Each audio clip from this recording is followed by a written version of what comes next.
These woods are an example of what can be accomplished without man's interference.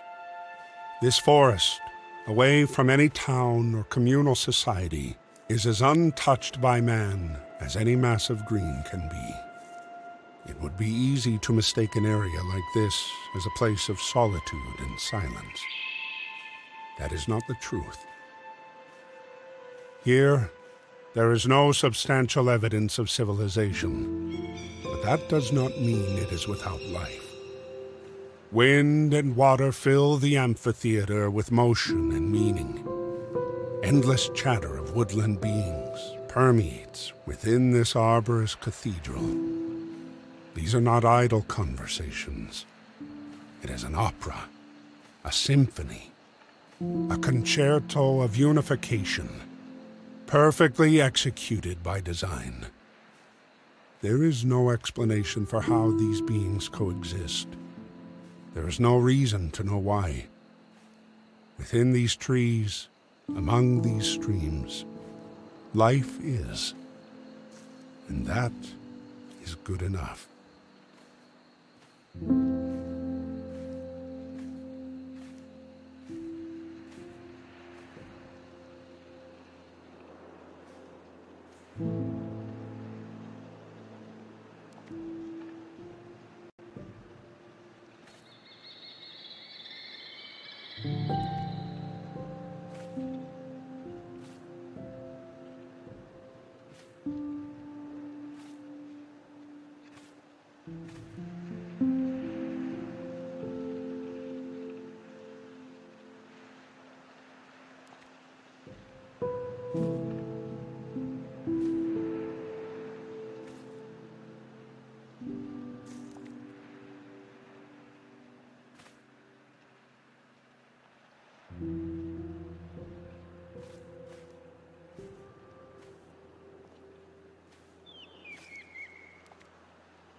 Nature is not entirely benevolent, and yet this does not take away from its beauty. Animals are hunted and eaten alive, with no knowing of anything outside of this forsaken wood. Human life is very much the same. Every day is lived knowing that any moment could be your last. But it is assumed that now is not that moment. Today is not that day. There is a desire to strive for significance, but in the end, every day ends just the same. These vicious beings live doing what they must do to survive, even if it means the end of another creature's life. Does this make them any different than the small rodent burrowing its home within the confines of a tree to seek shelter from the outside world? Even something as beautiful as a flower can be subjected to draining the essence of other greenery to stand a little bit taller and glow a little bit brighter. There is a cruelty in nature that brings about destruction, and yet this forest still stands. Life carries on, even if it's not the life that came before.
At the heart of the forest lies a massive, ever-reaching oak, as large as a hill upon a mountain, standing alone and apart from the rest of the forest, encircled by still water. The trunk of the behemoth is impossibly thick, able to withstand the elements for the centuries it has stood here. The stoic branches do not sway like the other trees within the wind. Night is everlasting beneath the countless branches. No light permeates the endless leaves. There is one thing that this beast of a structure exacts more than any other being on this planet. It endures. It endures the frost of the winter, the storms of the spring, the scorch of the summer, and the collapse of autumn. It endures the loneliness from being different and unyielding. The tree grows taller and stronger with each year, but never closer to the others that surround it. The other trees live, and they will surely die. But this monolith remains to stand the test of time.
Streams cut into the wooded area like capillaries, carrying the essence of life from the top of the hills to all the organs of the forest. The streams swiftly scour the mountainside to ensure the continuation of this Eden, ceaselessly palpitating the blood of the earth. Unlike a standard circulatory system, the cycle of this network of vitality does not return to its source. It only travels downward into the endless expanse of the sea, to nevertheless return as droplets in the rain. Following the streams is a sure way to reach the colossal peak, if one were not to worry about the definitiveness of gravity. There is only one way to reach that height so directly, and it requires wings. Without a transport of such convenience, one must move onward into the dense arteries of the mountain, where the sun is no longer your companion, and the loneliness truly sets in. The dark takes over, and there is nowhere else but forward. There is no more going back.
Darkness overtakes those who enter this realm of wet and stone.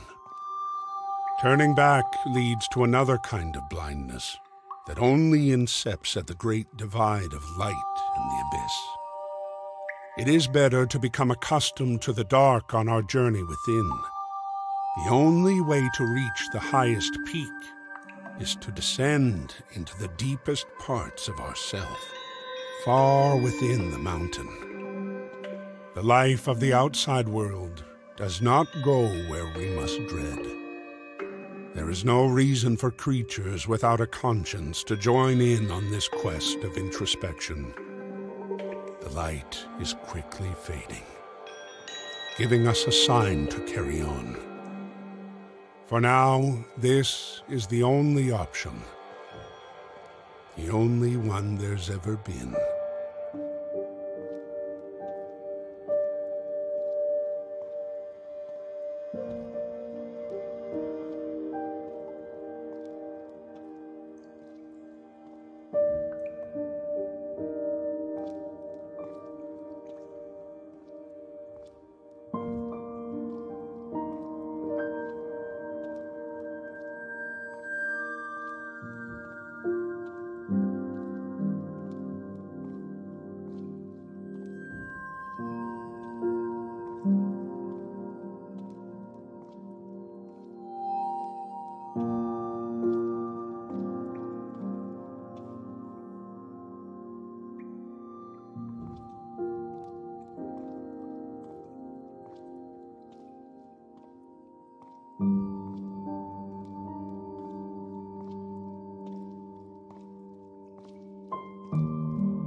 This seemingly vacant corridor within the chasm consists of a series of interconnected tunnels, winding inward and outward. There is no telling where one path stops and another begins. But we must choose regardless. There is a strange familiarity about this darkness, as if you have been here once before. But that is not the case. You have always been here. You have never left this darkness, not for many years. The abyss has become a companion and reminder of the warped life you lead. Not everything is the way it should be, but it still is all the same.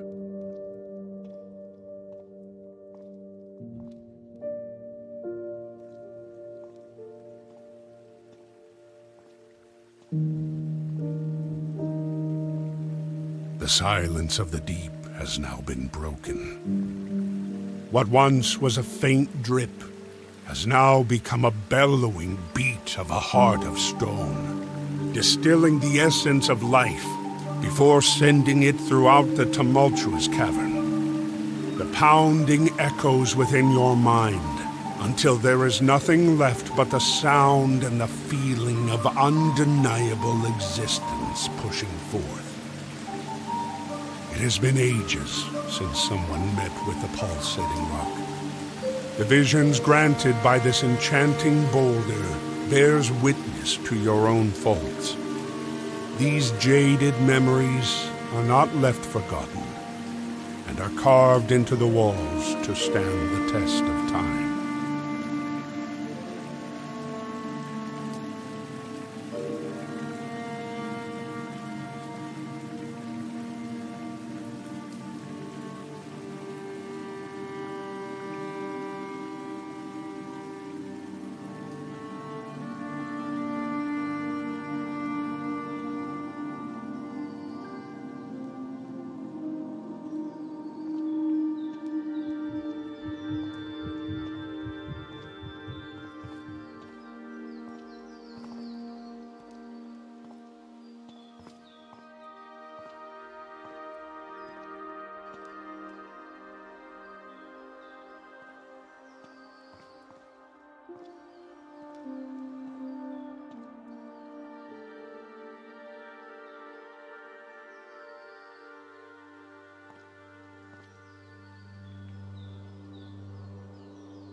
The darkness is shattered at the realization that you are no longer alone.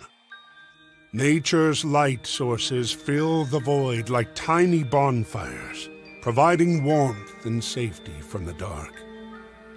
Humming and buzzing, these light-filled guardians illuminate the darkness to reveal that there was another beside you all along. Every step closer brings you one pace further away from this cordial being. But who could it be?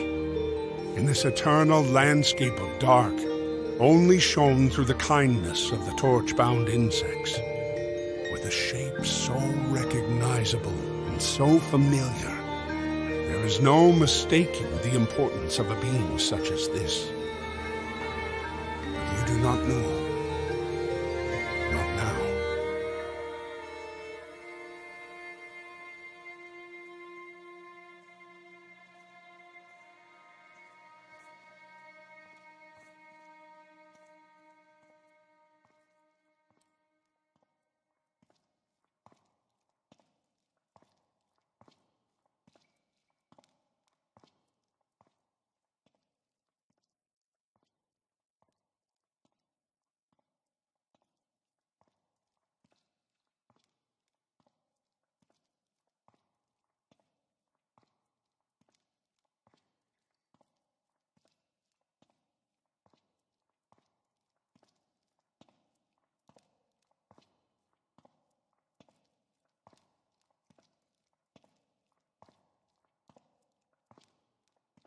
A stark beam sits ever so strongly in the distance. Could this be the final terminal before taking off into the sun? The ever-longing vent that exceeds this darkness, that brings light into the memories so willing to fade. No, this is not the end. Not here. There is still more to witness. Fill your mind with luminosity. Steal your soul with what was taken by the abyss. Hold on to your dream and evoke the past. For remembering is all that is left for a being so broken and afraid of what is yet to come.